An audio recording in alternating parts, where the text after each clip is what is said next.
There is a tale they tell of voices that called eerily by night in the marble streets of long-fallen Belyarnak, saying, "Evil is come to the land. Doom falls on the fair city where our children's children walk. Woe, woe unto Belyarnak." Then did the dwellers in the city gather affrightedly in huddled groups, casting furtive glances at the black minaret that spears up gigantically from the temple gardens.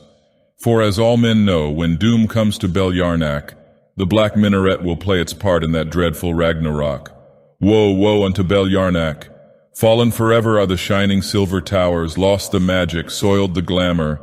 For stealthily and by night, under the triple moons that hurtle swiftly across the velvet sky, doom crept out inexorably from the black minaret.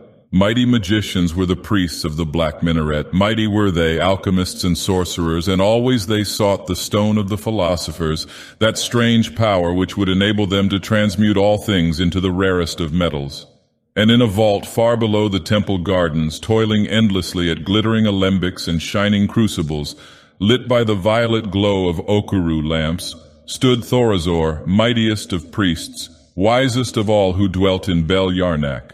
Days and weeks and years he had toiled, while strange moons reeled down to the horizon seeking the elixir. Gold and silver paved the streets, blazing diamonds, moon-glowing opals, purple gems of strange fire, meteor fallen, made of Belyarnak a splendid vision, shining by night to guide the weary traveler across the sandy wastes. But a rarer element Thorazor sought. Other worlds possessed it, for the intricate telescopes of the astronomers revealed its presence in the flaming suns that filled the chaotic sky, making night over Belyarnak a mirror reflecting the blazing scintillance of the city, a star-carpeted purple tapestry where the triple moons weaved their arabesque patterns. So toiled Thorazor under the black minaret, all of glistening jet onyx. He failed, and again he failed, and at length he knew that only with the gods' aid could he find the elixir he sought. Not the little gods nor the gods of good and evil, but Droom-avista, the dweller beyond, the dark shining one, Thorazor called up blasphemously from the abyss. For Thorazor's brain was warped, he had toiled endlessly and foiled as often. In his mind was but one thought. So he did that which is forbidden. He traced the 7 circles and spoke the name which wakens Droom-avista from his brooding sleep. A shadow swept down, darkening over the black minaret. Yet Belyarnak was untroubled.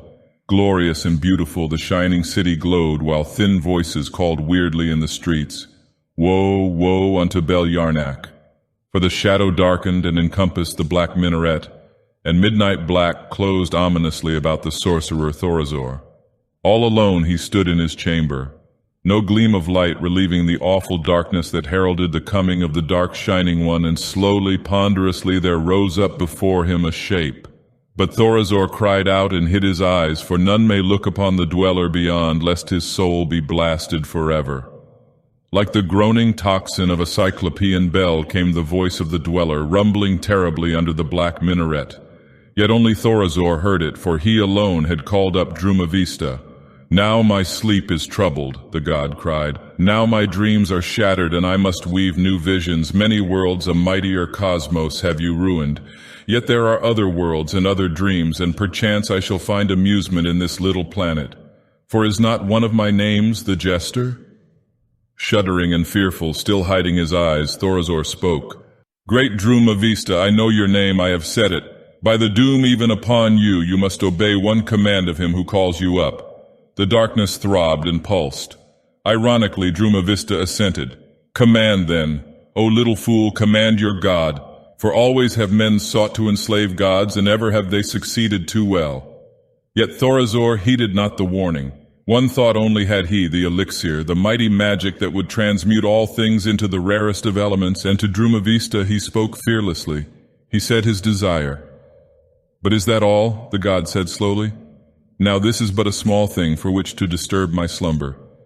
So shall I grant your desire, for am I not named the Jester? Do thus and thus." And Droom-avista spoke of that which would transmute all things into the rarest of metals on Belyarnak. Then the god withdrew and the shadow lifted. Again Droom-avista sank into his dreaming sleep, weaving intricate cosmogonies, and speedily he forgot Thorazor. But the sorcerer stood in his chamber, trembling with exultation, for at his feet lay a jewel. This had the god left behind. Flaming, blazing, streaming with weird fire, the gem illuminated the dark chamber, driving the shadows back into the distant corners. Yet Thorazor had not eyes for its beauty. This was the philosopher's stone, this the elixir. A glory was in the wizard's eyes as he prepared a brew as Droom-avista had commanded.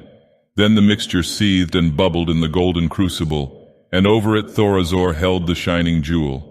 The culmination of a lifetime's hopes was reached as he dropped the gem into the frothing brew. For a heartbeat nothing happened. Then slowly at first, but with increasing swiftness, the golden crucible changed in color, slowly darkening. Thorazor cried out, blessing Droom-avista, for the crucible was no longer golden. It had been transmuted by the power of the jewel into the rarest of metals. The gem, as though lighter than the bubbling mixture, lay lightly on the liquid surface. But the metamorphosis was not yet complete. The darkness crept down the pedestal that supported the crucible. It spread out like a fungoid stain across the onyx floor. It reached the feet of Thorazor, and the sorcerer stood frozen, glaring down at the frightful transmutation that was changing his body from flesh and blood into solid metal. And in a flash of blinding realization, Thorazor knew Droom-avista's jest, and knew that by the power of the elixir all things are changed to the rarest of elements. He shrieked once, and then his throat was no longer flesh, and slowly, slowly, the stain spread across the floor and up the stone walls of the chamber. The shining onyx dulled and lost its sheen, and the hungry stain crept out through the black minaret, out upon Belyarnak, while the thin voices cried sadly in the marble streets, "Woe, woe unto Belyarnak! Fallen is the glory, dulled and tarnished the gold and silver splendor, cold and lifeless the beauty of the magic citadel. For outward and ever outward crept the stain, and in its path all was changed. The people of Belyarnak no longer move light-heartedly about their houses. Lifeless images throng the streets and palaces. Immovable and silent sits the Sindara on a tarnished throne. Dark and grim looms the city under the hurtling moons. It is Dis. It is the damned city, and sad voices in the silent metropolis mourn for lost glory. Fallen is Belyarnak, changed by the magic of Thorazor and by Droom-avista's jest, changed to the rarest of all elements in the planet of gold and silver and shining gems. No longer Belyarnak, it is Dis, the city of iron,